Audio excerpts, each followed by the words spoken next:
Hello my yarny friends, I'm Sara Sach and welcome back to my crochet channel. Today's video I'm going to show you how to crochet what I'm calling the holiday gift washcloth. Now you can see I've done one in holiday or Christmas colors and I've done one in Thanksgiving or fall colors. You can do these in any colors that you want to. This one I used 2 different yarns and striped it. This one I used a striping yarn. So you can use absolutely any cotton yarns you have in your yarn stash. Mix and match and have some fun. But we'll talk more about yarns when we get into the materials list. Now this washcloth measures approximately 10 by 10 inches. So it's a nice size washcloth. It has lots of ridges. And the truth is this can be used in the kitchen to do the dishes, to wash the sink. You can use it in the bathroom to wash the sink and the tub. Or you could use it as a face and body washcloth. It's very versatile because it's made out of cotton and it has all these fun ridges that would work great on your body or your sink or even your dishes. Now you can find the complete pattern with pictures, and as always I'll put that blog link down in the notes underneath this video. To make our holiday gift washcloth you can use any cotton yarns. There are tons of cottons out there that will work. Now I did it in 2 different ways so that you could see that you could use 2 colors and make it a little bit stripy, or you could just use a striping yarn and not have to change colors. You can do it all in solids, you can do it all in variegated. It's totally up to you. This one here, I wanted it to have a little bit of a fall Thanksgiving feel. And so we used this is Crafter's Secret, called Napalese Spices, for the cluster stitch rows. And then we use this beige, I love this cotton, for the rest of the project. All right, now what we're going to do today is we're going to use Sugar and Cream. This is called Holiday Stripes and it has long stripes in it. And we're just going to go with the flow of the stripes just so that you can see how that looks. All right, so you need a total of 3 ounces of yarn. So you're going to roughly need 1.5 ounces of your 2 colors or 3 ounces of a striping or another color of yarn. All right, so a total of 3 ounces of 100% cotton yarn for your washcloth. We're going to be stitching today with our H hook, which is a 5mm crochet hook. You need your scissors, of course, and then you just need a needle for weaving in your ends. We're going to begin with a slip knot, and we're going to loosely chain 34 chains. And the reason we want to do this just a little bit loose is we don't want the end of our washcloth to be pulled in at all. All right, so we're going to loosely chain 34 chains. I have chained 34 chains, a little bit loose. And now what we're going to do is we're going to go in the 2nd chain from the hook and stitch a single crochet. And then we'll stitch 1 single crochet in each of the chains, working all the way across our chain.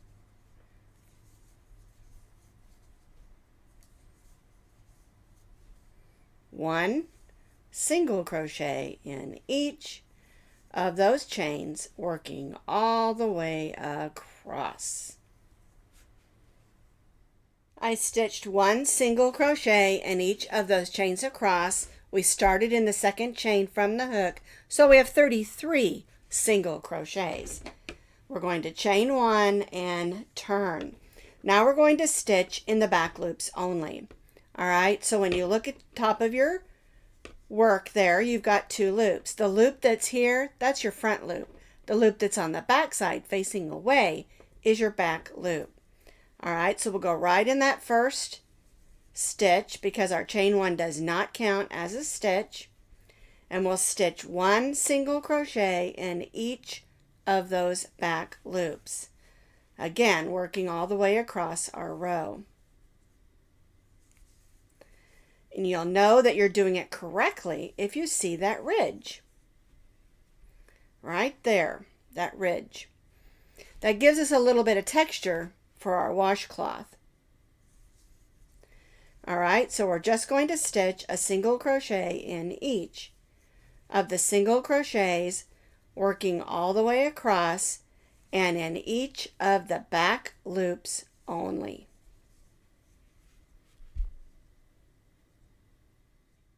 So you can see I stitched a single crochet in each of the back loops only. And see that ridge going all the way across there? All right, so we're going to chain one and turn our work. And when you turn it over, you'll see that indentation all the way across that row because we didn't stitch in both loops. We only stitched in the back loop. And we're going to repeat this for row 3. All right, so we chained one and turned. We're going to start in that first stitch and stitch a single crochet in each of those back loops again.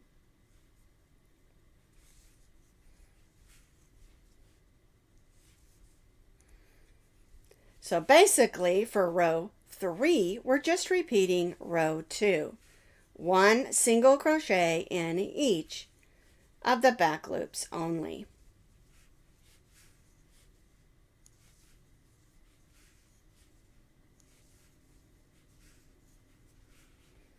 And you'll see the ridge on this side, and on the back side you'll see that indentation.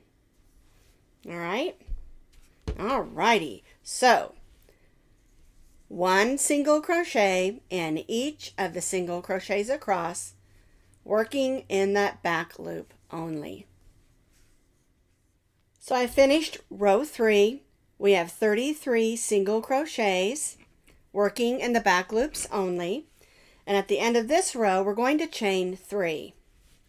This chain 3 will count as a first double crochet on our next row. So we're going to turn our work and double crochet in the back loop of the next single crochet. Every row we will be stitching in the back loops only. All right, so now we're going to chain 1. We're going to skip the next stitch and we're going to stitch our 2 double crochet cluster in the back loop of the next stitch.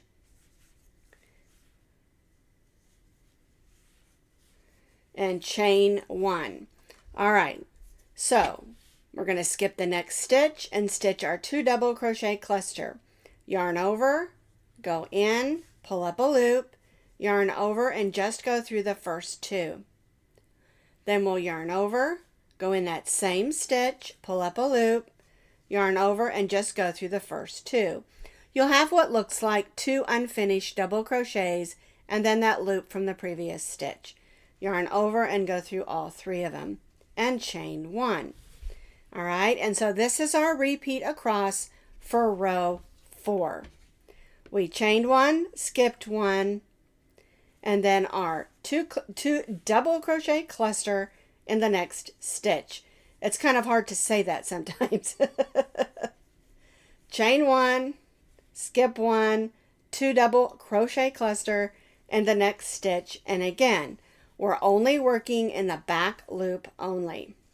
And we'll repeat this all the way across until we reach that last 2 double crochets.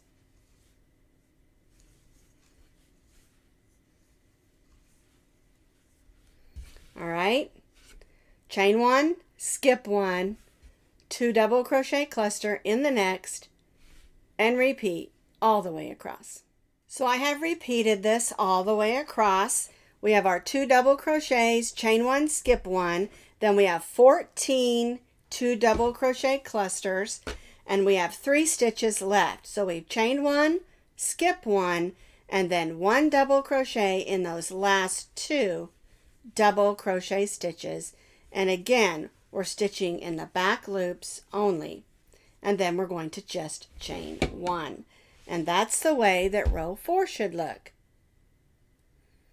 We have 2 double crochets at the beginning, 14 of our 2 double crochet cluster stitches, and then 2 double crochets at the end of our row. Now what we're going to do is go back to stitching single crochets. And it can be a little bit tricky when you're stitching, but what you need to do is just follow those groups of loops across. And we are still working in the back loop only. All right, so our chain 1 does not count as a stitch. The only time it counts as a stitch is when we do our chain 3. I do want to cover one other thing before we do the next row. On this washcloth over here, I changed colors for the 2 double crochet cluster rows. When you do that, make sure that when you do that beginning chain 3, you do that after the color change, or you'll have one of these, that first one, that's in the color that you didn't want, because we're doing striping rows of single crochets and clusters, okay? Just wanted to point that out if you wanted to do it that way. It's up to you again how you stripe it. Always do your chain 1 or your chain 3 after your color change. All right, back to row 5. So we're going to turn our work. We're going to single crochet in each of the back loops only. So if you hold your work so you can see those loops, go in those back loops and stitch 1 single crochet in each of those stitches across.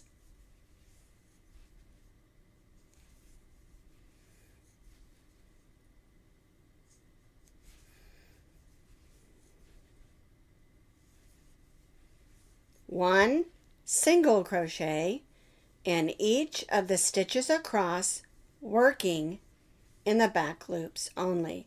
And again, just to repeat, every row is stitched in the back loop only on this washcloth or project.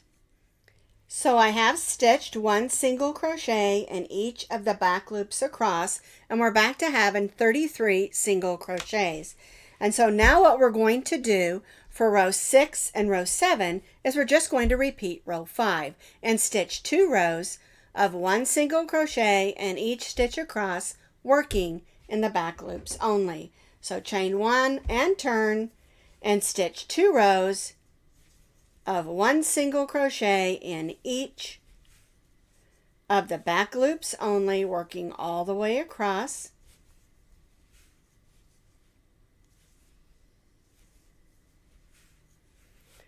So we're repeating row 5 for 2 more rows.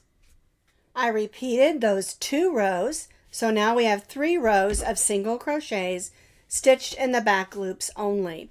And I love the texture that makes, and it makes for a nice textury washcloth. All right, so now for row 8, we're basically just going to repeat what we did here on row 4. We're going to chain 3. We're going to turn our work and stitch a double crochet in the next stitch because our chain 3 counts as 1 double crochet.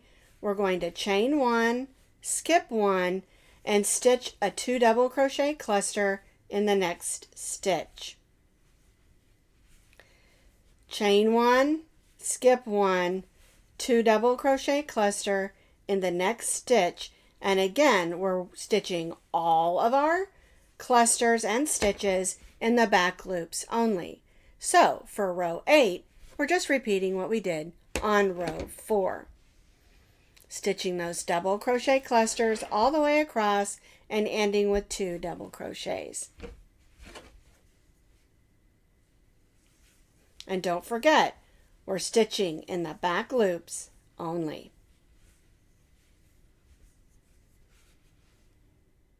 So I have repeated row 4.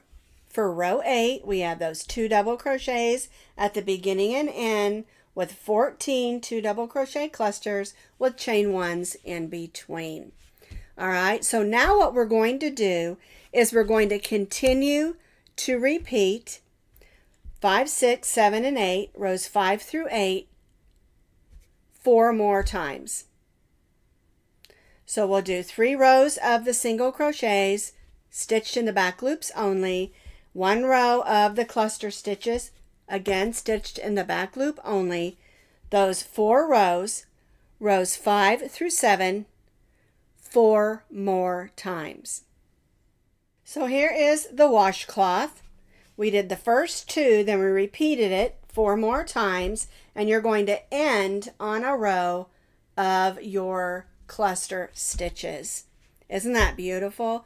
I love the texture, and if you look at it, it looks pretty much the same from the front to the back. In my opinion, I love both sides.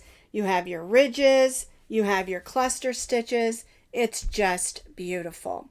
So now what we're going to do is we're going to evenly single crochet on all 4 sides of our washcloth, and then we'll add a very simple but pretty trim. All right, so what we're going to do is we've chained 1, we're going to turn, and we're just going to single crochet across. We're not working in the back loops anymore. We're just going to go in each of the stitches across the top and stitch 1 single crochet in each. Then when we get to the corner, we're going to stitch a single crochet, chain 1 single crochet, and then I'll show you how to evenly single crochet down the side. So we're going to just start with stitching 1 single crochet in each of those stitches working across. Again, we're not stitching in the back loops only anymore. Just regular single crochets. I have evenly single crocheted across the top, and now I'm to that first corner. So I single crocheted, I'm going to chain 1 and single crochet in that same stitch. And that's going to get us around that corner nice and pretty. Now we're going to be working down the side, stitching single crochets evenly. So what you're going to do is you want to try to stitch in the sides of the stitches and not the holes. Trying to go in between those loops of the sides of the stitches. Now when you're going next to those single crochet rows, it's a little bit easier. But when you're going in those double crochet rows, make sure that you don't go in that big gaping hole. Then you try really hard to go in the sides of the stitches. You just sort of find it through those loops. All right. It'll just look a lot neater if you don't stitch in those big holes. Going through the sides of the stitches if possible. And again, there is no set amount of single crochets that you need. You just need to watch it. Make sure they aren't too close and puckery, but they aren't too far apart and gapey. I don't know if puckery and gapey are words, but that's what I'm calling them. Alrighty, so we're just going to continue to single crochet down the side. We'll go across the bottom in those stitches and then back up this other side and join to that first single crochet. I have evenly single crocheted around all 4 sides of my washcloth.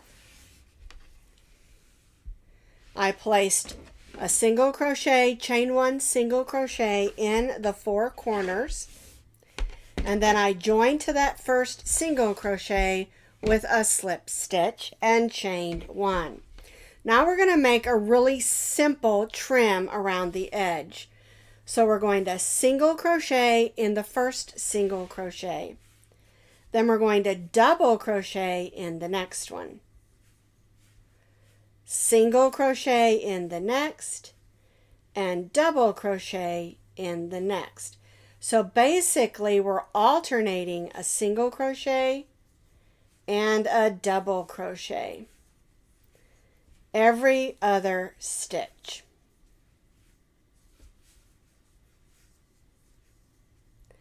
And it gives you just a little bit of a wave, but not a lot, but enough to make a nice edge on our washcloth. So we're going to work all the way around the 4 sides, stitching a double crochet, single crochet,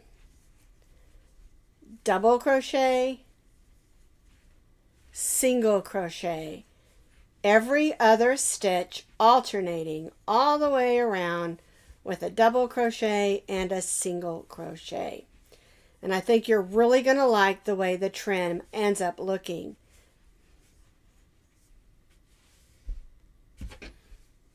It makes a nice sturdy trim for our washcloth. I have completed the trim, alternating a single crochet and a double crochet in those single crochet stitches all the way around. Here's my last one. I'm going to stitch that double crochet in that last stitch. Get in there. Now, when you're going around, you may end up that it doesn't equal out, like you have 2 single crochets together or 2 double crochets together. That's not going to hurt anything at all. Just go ahead and join to that first stitch and cut your yarn. Like I said, it's not going to matter a bit. We're going to go in and grab that loop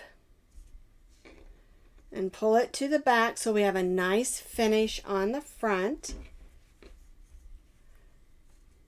And then I need to take my needle and weave this in. I've already weaved in the other one at the bottom. I just need to weave this one in. But now my washcloth is all complete, and I'll weave that in a little bit later. Okay, so this is the Christmas looking one. We used the holiday stripes from Sugar and Cream. Oh, my pen wants to roll off. All right, and then here is the one that I did that has a little bit of fall or Thanksgiving colors in it. And I used that Napalese here, the Napalese spices from Crafter's Secret for these. And then I used that I Love This Cotton in a beige for my stripes. And so you see, you can use 2 colors or more, or you can just get a striping yarn, or you can do whatever colors that you want to. It would be a lot of fun to just get in your yarn stash and make some of these up just to have on hand to give as gifts. I bet these also would make great sellers at craft markets. Anyway, this is our holiday gift washcloth, and I hope you'll make a bunch of them. They're really fun and easy, and it's a great take-along project.